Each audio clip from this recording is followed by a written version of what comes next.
Bonjour, bonsoir, bienvenue à tous et à toutes sur ma chaîne YouTube. Je vous donne la bienvenue à nouveau. C'est un plaisir d'être avec vous pour une nouvelle lecture.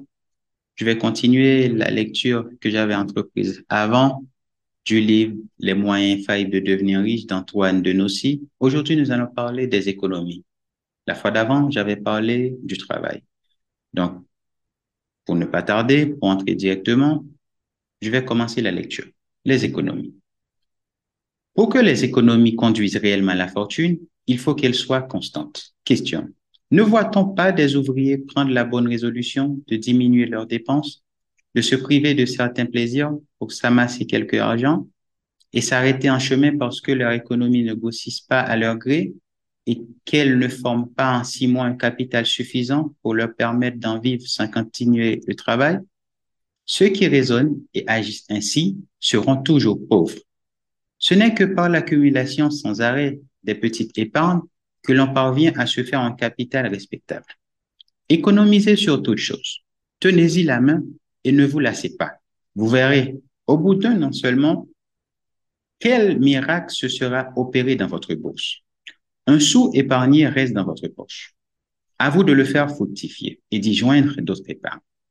Mais surtout, pour quelque cause que ce soit, évitez d'y toucher pour le dépenser en vous promettant de le remplacer rapidement, car ce serait prendre la mauvaise habitude de ne point garder intact le fruit de vos économies.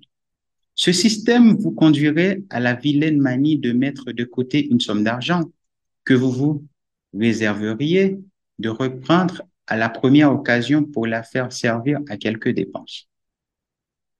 Que pour vous, l'argent économisé soit un dépôt sacré sur lequel vous ne mettrez la main que pour l'utiliser à faire une opération fructueuse, soit à la caisse d'épargne, soit en achat d'obligations de tout repos. Du reste, ne gardez point longtemps cet argent chez vous. Placez-le aussitôt que possible afin de n'être point tenté de le dépenser. Vous serez vous-même très heureux de constater l'accroissement, de votre petite fortune naissante. Vous éprouverez le désir et le besoin d'y apporter souvent quelque chose. Il y aura de l'entraînement. Le jour où l'occasion se présentera de faire une dépense qui ne sera pas tout à fait urgente, vous direz, et mon magot, il faut y penser. Vous conserverez votre argent et votre capital sera gonflé d'autant. Un homme qui s'aviserait de ne faire que des économies occasionnelles n'arriverait jamais à un bon résultat. C'est chaque jour que la préoccupation d'épargner doit être présente à l'esprit. On dit parfois que les gens économes ne sont pas heureux pour la raison qu'ils restent étrangers au plaisir dont se délectent leurs contemporains. Pauvre raison.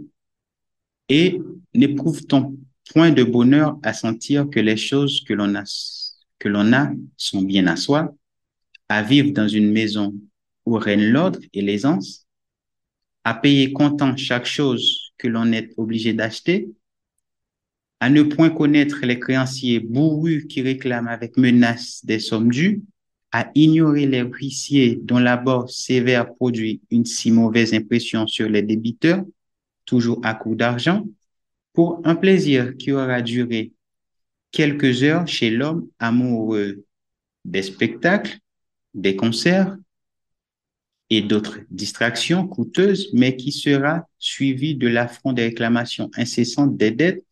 Quelle peine se prépare l'imprévoyant chez qui la misère s'installe en maîtresse? Ennui, brouille dans le ménage, déception, désespoir, malheur, pleurs des enfants, découragement des parents. La maison devient un enfer insupportable que la gaieté visite rarement. On y remarque en complet désarroi tout ce qui fait chez d'autres le bonheur intime du foyer, sans compter les expédients qu'il faut imaginer pour sortir d'un mauvais pas et les craintes d'une situation qui va, en s'empirant, permettre de supporter. L'économe qui n'use que du nécessaire est 1000 fois plus heureux que le prodigue qui abuse du superflu. L'un a sa conscience tranquille, l'avenir lui sourit, l'existence lui est bien douce. Il se contente de ce qu'il a, n'ayant point de désir au-delà de ses moyens. L'autre est toujours inquiet. Il jouit bien par instant de quelques joies procurées par des distractions quelconques et des voyages Mais ces joies sont éphémères et bientôt neutralisées par une échéance qui arrivera et à laquelle il ne peut satisfaire.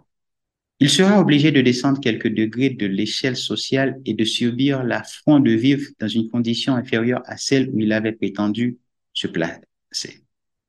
Son honneur en souffrira.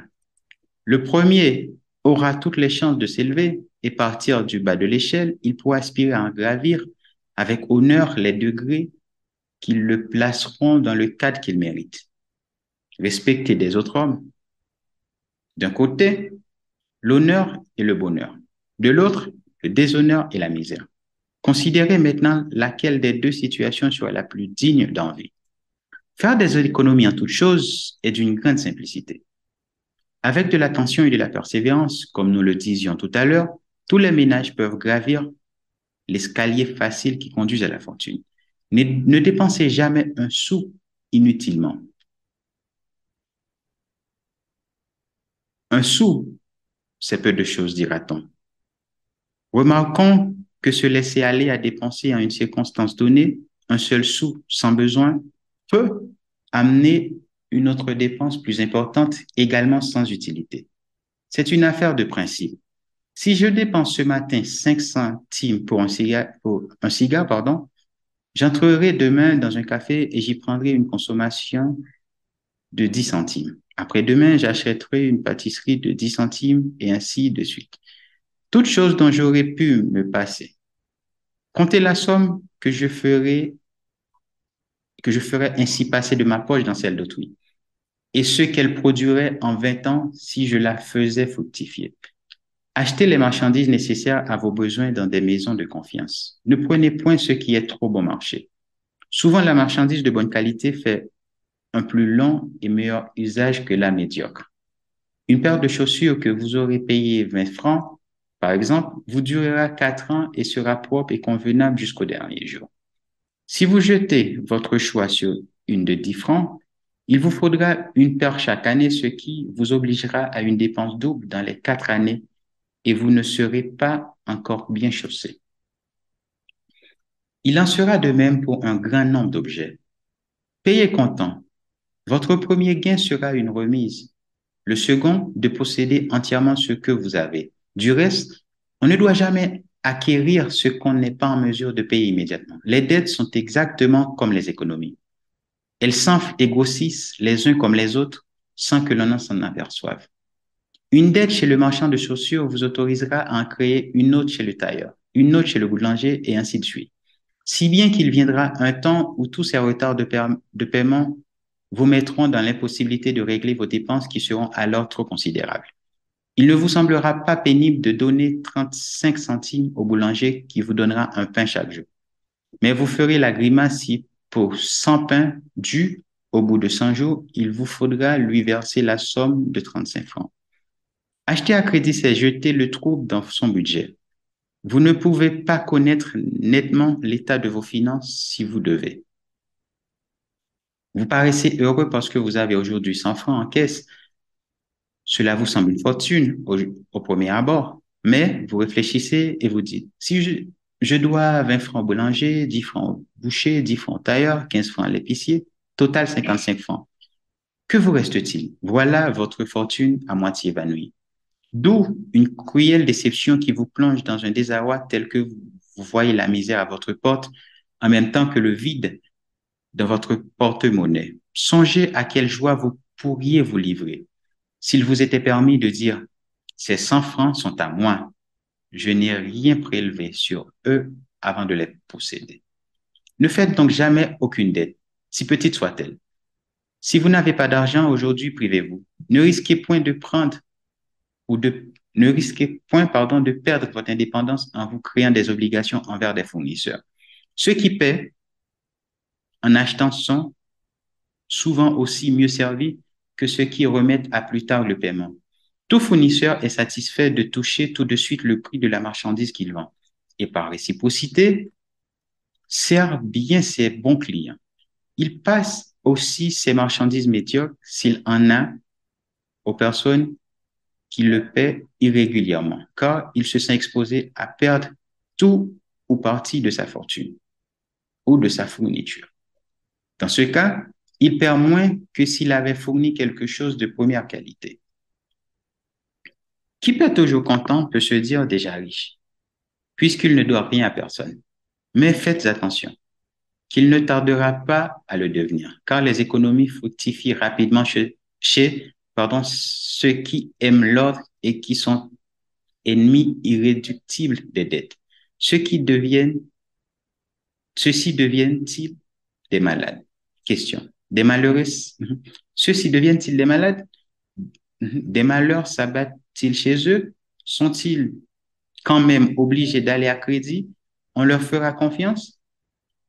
Ils trouveront partout aide et secours et jamais aucune voix ne s'élèvera chez leurs créanciers pour leur réclamer des dettes forcément contractées avant que de leur bonne volonté et de leur bon salaire réapparu, ils puissent s'acquitter. OK, donc on arrête là pour aujourd'hui. C'est tout pour aujourd'hui. Ça a été une lecture assez longue, je crois. On se verra la semaine prochaine. Je crois que cela vous a plu et s'il te plaît, laissez un commentaire pour me dire, pour me donner votre opinion, si cela vous a plu, si vous aimez le travail que j'ai fait et n'oubliez pas de vous abonner. Merci. Au revoir. À la prochaine.